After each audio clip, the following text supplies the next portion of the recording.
Israel beginning to withdraw military forces from parts of Gaza after its cabinet approved the Trump-brokered peace deal with Hamas. According to Middle East envoy Steve Witkoff, Hamas has 72 hours to release all hostages, including both the living and the dead. As for Gaza, thousands of Palestinians begin returning to the north as the ceasefire takes hold.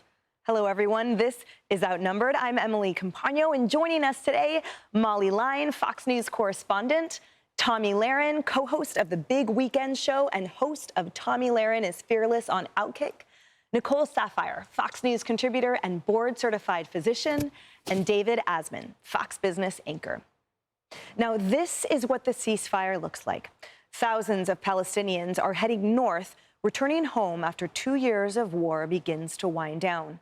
The IDF beginning its own withdrawal to a predetermined yellow line. Now, the IDF confirming the withdrawal process began at around midnight, stating this: IDF troops began positioning themselves along the updated deployment lines, in preparation for the ceasefire agreement and the return of hostages. IDF troops in the Southern Command are deployed in the area and will continue to remove any immediate threat. Now, the U.S. will send about 200 troops into Israel, but only to monitor the ceasefire deal in Gaza. Now that the first part of the deal is in effect, President Trump says he is no longer dismissing the idea of a Palestinian state. Watch. We're going to see how it all goes. And, you know, there's a point at which we may do something that would be a little bit different and maybe very positive for everybody. But we'll be looking at that at the time. They know exactly what we're doing. We're going to create something where people can live. You can't live right now in Gaza. The place is it's a horrible situation. Nobody's ever seen anything like it. So, yeah, we're going to create better conditions for people. A lot of hope on the horizon, Dave, as we await the return of those hostages first and foremost on Monday or Tuesday. There is. Of course, anything can happen. But to look at the whole progression of this from the time Trump came into office to where we are now is important, I think. And one of the first things he did, and he's been thinking about this, of course, he started with the Abraham Accords during his first administration, but he's been thinking about it during the 4 years of the Biden administration, where we got all confused about who was our enemy and who was our friend. Israel is our friend. It's our closest ally in the Middle East, but so are a lot of those Arab nations that the Biden administration essentially gave a cold shoulder to, particularly Saudi Arabia. But Trump got back into the sphere of recognizing the value of our Arab allies in the Middle East, particularly those because they were as afraid of Iran becoming nuclearized as Israel was. He began treating Iran. Iran is the head of the snake, and he went right for it. He cut off all those possibilities of getting extra money from their oil revenue. He certainly wasn't sending them cash the way the Obama administration was. And, of course, finally, it all led to Israel's attack of their surrogates in Lebanon and Gaza, Hezbollah and Hamas, which this administration let them go for. The previous administration was always against Israel trying to make any waves to go against people who are murdering their own civilians. We let them go. Of course, he'd always have to pull them back at times when they were going too far. But ultimately, climaxing in this extraordinary attack on the nuclear facilities in Iran, which nobody had the guts to do before Trump.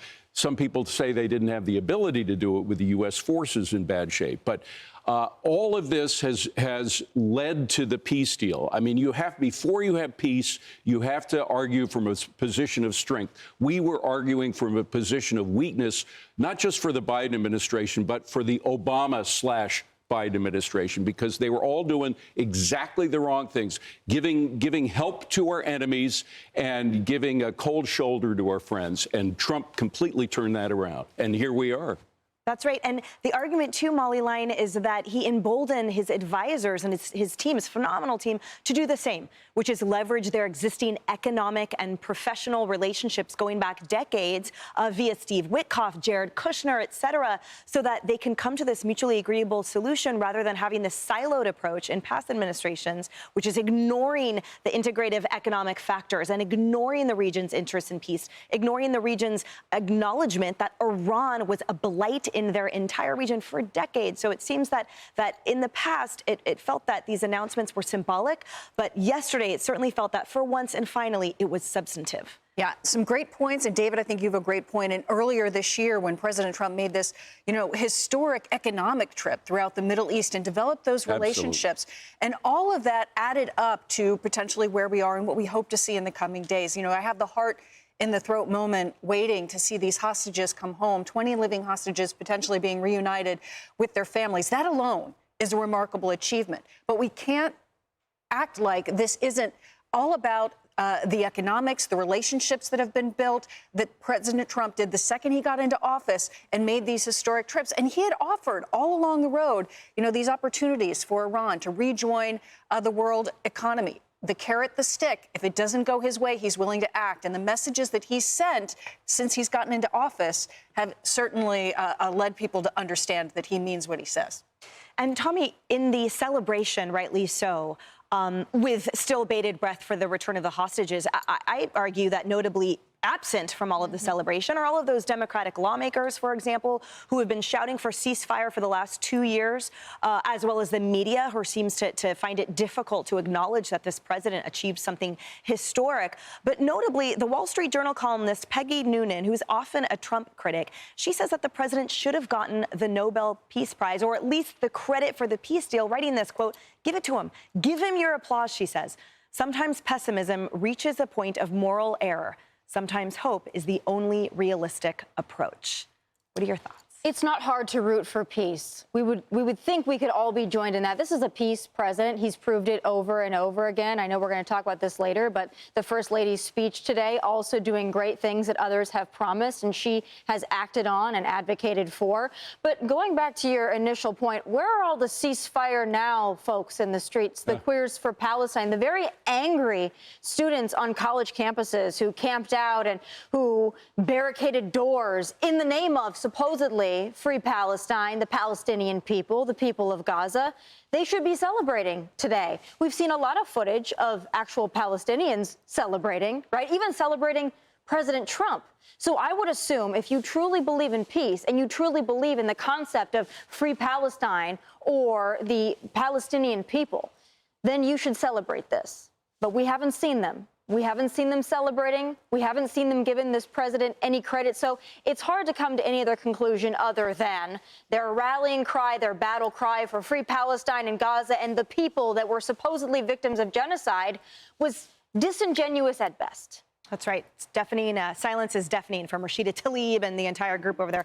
Doctor, the world is sort of looking on, I think, in expectation with horror at the state of the hostages that we might expect. Talk to us about what that might look like and how we can support that. Well, I think we have to start off by saying that President Trump is the most effective leader in the entire world. He is only accomplishing things that everyone has talked about. He is bringing the Middle East closer to peace. But while I do bask in the hope and the optimism like everybody else does right now, thinking about all of this makes me very angry. When you think of the hostages coming home, October 7th should have never happened. And if President Trump was in the White House 2 years ago, I personally believe it would not have happened. What happened was you had a weak Biden administration. They were very weak on Iran. They had mixed messaging with Israel, and they created this vacuum that allowed Hamas to fill it with terror. And that is what we have saw. We have now seen Israelis, Americans, innocent Gazans have all suffered, all at the hands of President Biden and weak Democrats. And so now President Trump is leading with strength. But we're about to see 20 hostages come home who have been ripped from their homes for 2 years. The physical and emotional trauma that they have suffered and endured, this will last with them for their entire life. And the medics, the hospitals, they're already preparing for them. I mean, they have a long road to recovery. So I find myself sitting here very angry, very upset, so grateful for President Trump and where we are right now, but we should have never been here in the first place. And this is on the Democrats, and their silence right now is deafening. They never wanted peace. They only wanted control, and they like control in the hands of the terrorists. They want to see Israel obliterated. I mean, they have shown their cards. Yeah, and I'm sure what we're going to hear from them is something else. They're going to start, talk about the Medicare. There's going to be something, because they will all refuse to acknowledge that Their dreams and hopes were answered, but it was simply via the wrong president. And where is the United Nations? Why are we spending $13 billion a year funding the United Nations, at least that much, if not more? They're the ones that they weren't involved in this at all. This was all done by essentially one man. I mean, it's extraordinary that they still have their positions here in New York City and all around the world, because I didn't see them doing a damn thing. You're right. Hey everyone, I'm Emily Campagno. Catch me and my co-hosts Harris Faulkner and Kaylee McEnany on Outnumbered every weekday at 12 p.m. Eastern, or set your DVR. Also, don't forget to subscribe to the Fox News YouTube page for daily highlights.